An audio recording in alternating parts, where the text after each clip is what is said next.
Hello again, I'm Garth Rowe and welcome to Why We Say Curious Words, Phrases and Idioms. The hat trick. 3 successful anythings done in a row.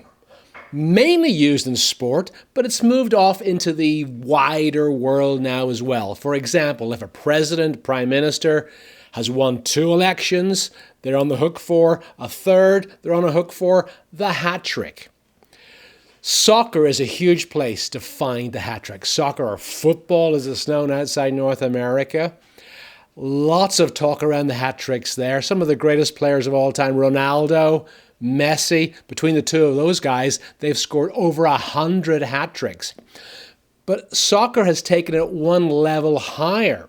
They have a perfect hat trick. And a perfect hat trick is whenever you score with your left foot, your right foot, and boom, with your head. And actually, Ronaldo has done that 8 times, as far as I know, mainly for Real Madrid. Now, when I first started doing the research for this, I thought that a hat trick was something to do with somebody somewhere way back in time doing something crazy, quite difficult, with a hat 3 times. No, not quite that. We're going to have to explore how that came about. But there's many variations of this, especially in sport.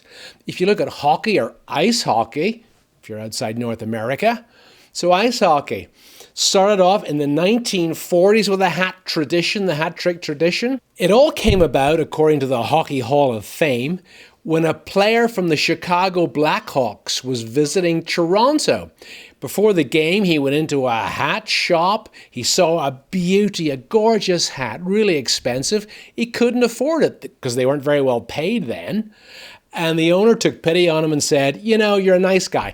If you happen to score 3 goals against Toronto tonight, come back and I'll give you the hat.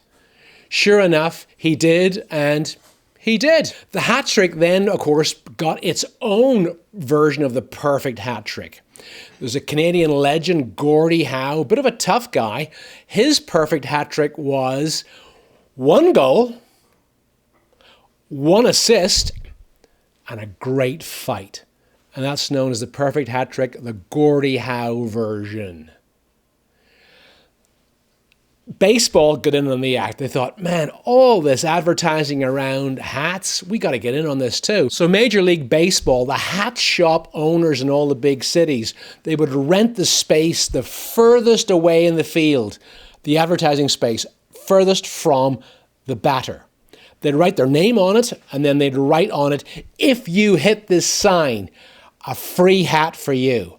Now, of course, when the home team batters were up, the home team crowd was screaming, hit the sign, hit the sign. It was a huge boost for advertising. Everybody was happy. But then what happened? Why doesn't it continue to this day? Well, it's because hats do not continue to this day. Not in the same way. Back in the 40s, the 50s, even the 60s, just about everybody wore a hat, had a special hat. It was a part of the dressing up. Then it died off, ball caps came in. But to this day, in hockey and in baseball, whenever a hat trick is scored, it's marked by the fans, by them taking off their hats and throwing them into the arena. Back to the start of all this. Who thought this thing up? Let me take you back to 1858 and cricket in England. A great cricketer, H. Stevenson, he took 3 wickets, that's 3 balls in 3 consecutive goes, and knocked out 3 players from the other team. He took 3 wickets. People were so impressed, they loved what he did. The crowd said, he's a professional, he doesn't earn much money, let's have a whip around, let's have a collection for him. And what did they buy him with the money they collected?